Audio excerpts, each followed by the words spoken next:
Our conversation is with Mr. Yuri Alexandrovich Bezmenov. Mr. Bezmenov was born in 1939 in a suburb of Moscow. He was the son of a high-ranking Soviet Army officer.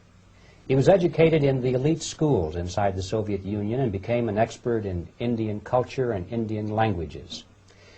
He had an outstanding career with Novosti, which was the, and still is, I should say, the press arm or the press agency of the Soviet Union. It turns out that this is also a front for the KGB.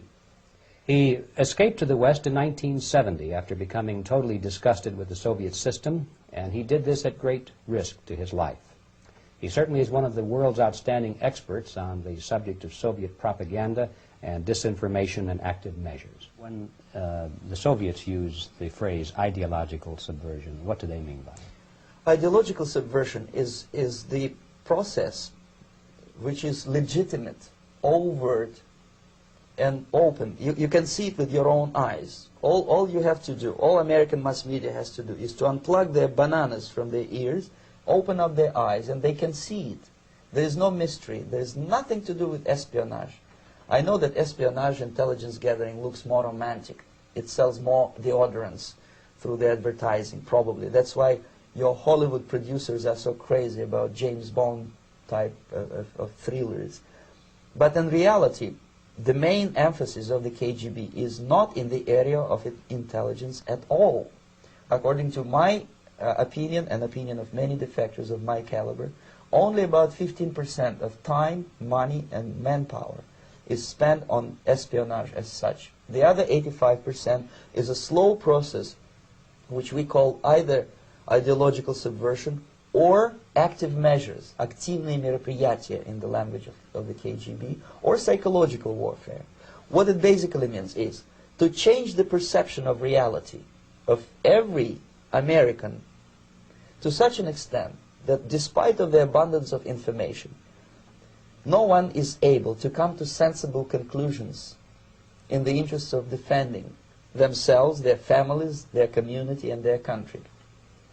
It's a great brainwashing process which goes very slow, and it's divided in four basic stages. The first one being demoralization. It takes from 15 to 20 years to demoralize a nation. Why that many years? Because this is the minimum number of years which requires to educate one generation of students in the country of your enemy, exposed to the ideology of the enemy. In other words, Marxism-Leninism ideology is being pumped into the soft heads of at least 3 generations of American students without being challenged or counterbalanced by the basic values of Americanism, American patriotism. The demoralization process in the United States is basically completed already. For the last 25 years, actually it's overfulfilled, because demoralization now reaches such areas where previously not even Comrade Andropov and all his experts would even dream of such a tremendous success. Most of it is done by Americans to Americans, thanks to lack of moral standards. As I mentioned before, exposure to true information does not matter anymore. A person who was demoralized is unable to assess true information. The facts tell nothing to him.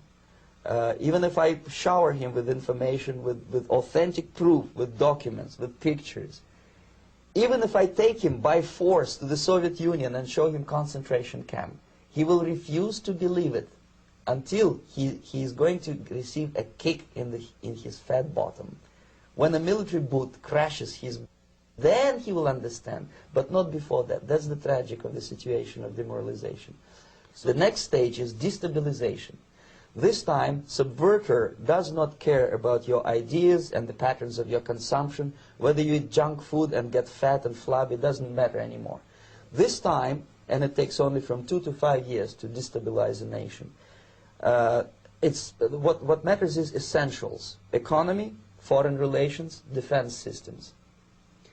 And you can see it quite clearly that in some areas, in such sensitive areas as defense and economy, the influence of Marxist-Leninist ideas in the United States is absolutely fantastic. I could never believe it 14 years ago when I landed in this part of the world that the process will go that fast. The next stage, of course, is crisis. It may take only up to 6 weeks to bring a country to the verge of crisis. You can see it in Central America now. And after crisis, with a violent change of power, structure, and economy, you have so-called the period of normalization. It may last indefinitely. Normalization is a cynical expression borrowed from Soviet propaganda. When the Soviet tanks moved into Czechoslovakia in '68, Comrade Brezhnev said, now the situation in brotherly Czechoslovakia is normalized. This is what will happen in the United States if you allow all these schmucks to bring the country to crisis, to promise people all kind of goodies and the paradise on earth, to destabilize your economy, to eliminate the principle of free market competition, and to put a big brother government in Washington, D.C., with benevolent dictators like Walter Mondale, who will promise lots of things, never mind whether the promises are fulfillable or not. Your leftists in the United States, all these professors and all these beautiful civil rights defenders, they are instrumental in the process of the subversion only to destabilize the nation. When their job is completed, they are not needed anymore. They know too much. Some of them, when they get disillusioned, when they see that Marxist-Leninists come to power, obviously they get offended. They think that they will come to power. That will never happen, of course. They will be lined up against the wall and shot. But they may turn into the most bitter enemies of Marxist-Leninists when they come to power. And that's what happened in Nicaragua. You remember most of these former Marxist-Leninists were either put to prison or one of them split and now he's working against Sandinistas. It happened in Grenada when Maurice Bishop was already a Marxist. He was executed by a new Marxist who was more Marxist than this Marxist. Same happened in Afghanistan when first there was Taraki, he was killed by Amin, then Amin was killed by Babrak Karmal with the help of KGB. Same happened in Bangladesh when Mujibur Rahman, very pro-Soviet leftist, was assassinated by his own Marxist-Leninist military comrades. It's the same pattern everywhere. It's divided in 4 basic stages: demoralization, destabilization, crisis, normalization. They will be lined up against the wall and shot, wall and shot, wall and shot.